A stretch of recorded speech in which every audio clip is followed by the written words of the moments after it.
Coba saya telaah, hantu paling banyak perempuan apa laki-laki? Ya? Makanya kata Rasulullah, perempuan rata-rata masuk neraka kan?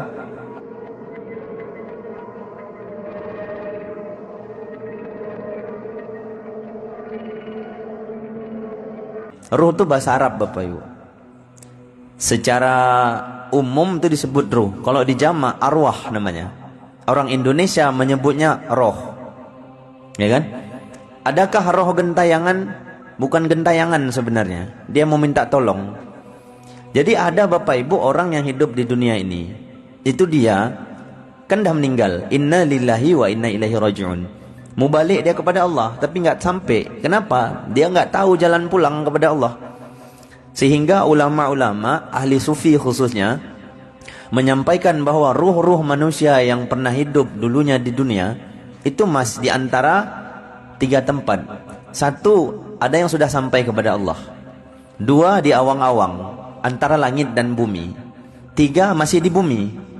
Nah, kadang-kadang dia itu di rumah orang, kadang-kadang ada suara nangis, ya kan? Itu bisa jadi bisa 2 kemungkinan Bapak Ibu.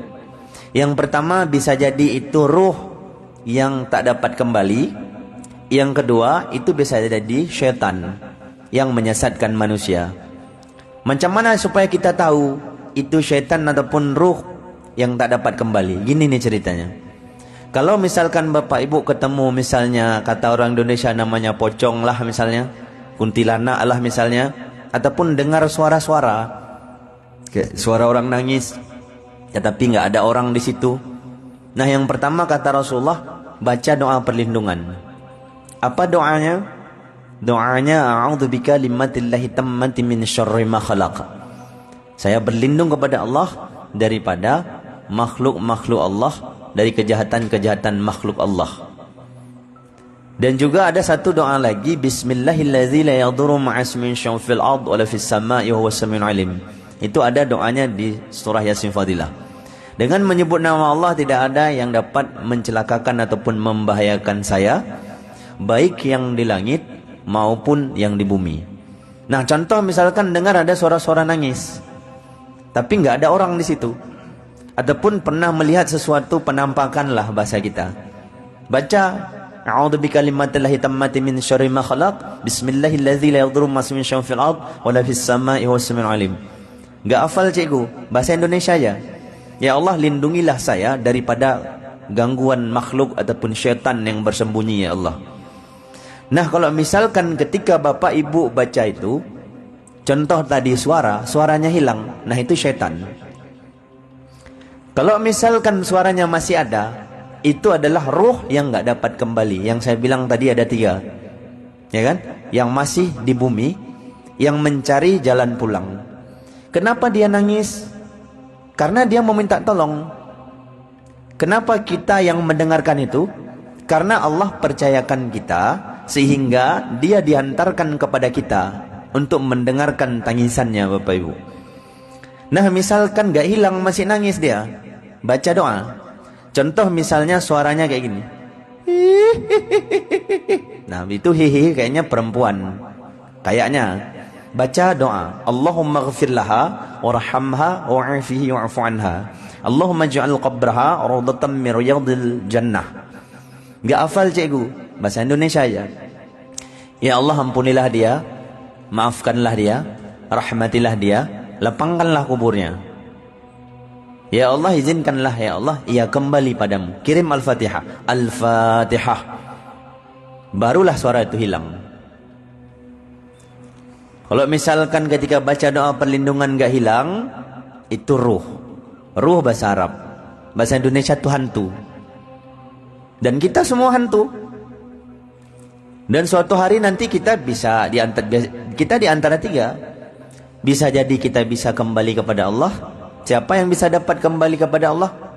Hanyalah jiwa-jiwa yang mengenal Allah. Namanya nafsul mutmainnah. Ya kan?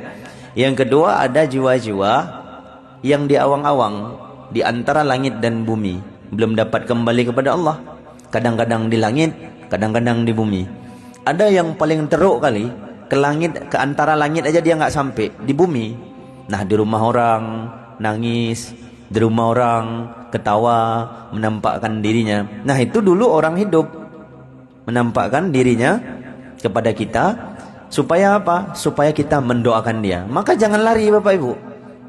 Contoh misalkan Bapak Ibu nanti pulang, entah mau ke belakang, tengok ada kakak-kakak duduk di atas pohon misalnya, ya kan?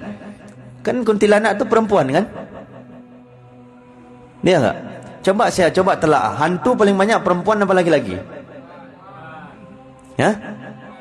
Makanya kata Rasulullah, perempuan rata-rata masuk neraka kan? Padahal perempuan tuh gampang masuk surga. Taat dan patuh pada Allah, taat dan patuh pada Rasulullah, taat dan patuh pada suami. Mungkin kepada Allah bisa, kepada Rasulullah bisa, pada suami yang paling sulit, benar gak?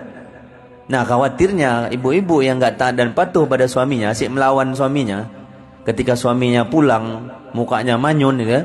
Nah jadi hantu. Duduk pula di atas pohon. Nah, misalkan bapak-bapak ataupun ibu-ibu ketemu sama hantu yang itu tadi, yang di atas pohon, jangan lari. Kenapa? Yang pertama, seperti yang saya bilang tadi, dia minta doa. Yang kedua, dia nggak tahu cara turun dari pohon. Nah, kalau bisa bawa tangga biar dia turun. Nggak usah takut. Ya kan? Kenapa kita takut? Karena terlalu banyak nonton movie, nonton film. Nanti kalau misalkan itu dicekik, enggak Pak. Saya tiap hari saya cari itu. Serius saya bilang. Pergi ke kuburan, Assalamualaikum, macam mana kabarmu gitu. Iya. Hantu Bapak Ibu rata-rata bukan di kuburan. Yang jiwa-jiwa yang tak kembali tadi, rata-rata di mana? Rata-rata itu yang pertama di kamar mandi Bapak Ibu. Benar kata Rasulullah. Makanya usahakan kamar mandi itu bersih. Kalau enggak itu jadi tempat hantu. Yang kedua di rumah. Rumah yang mana kata Rasulullah? Rumah yang enggak pernah dibacakan Al-Quran, rumah itu akan jadi tempat hantu. Makanya minimal usahakan setiap hari adalah satu ayat Al-Quran yang kita baca. Entah Bismillahirrahmanirrahim, Alif Lam Mim, Sadaqallahul Azim, dah cukup. Tapi kan berat. Kenapa terjadi perselisihan di rumah itu? Mungkin hantu-hantu tadi itu kesel ya gitu, ya kan? Ataupun syaitan-syaitan yang menyesatkan manusia tadi itu masuk dalam rumah, mengganggu tadi, ya kan? Inna syaitana li'aduwwum mubin, Bapak Ibu.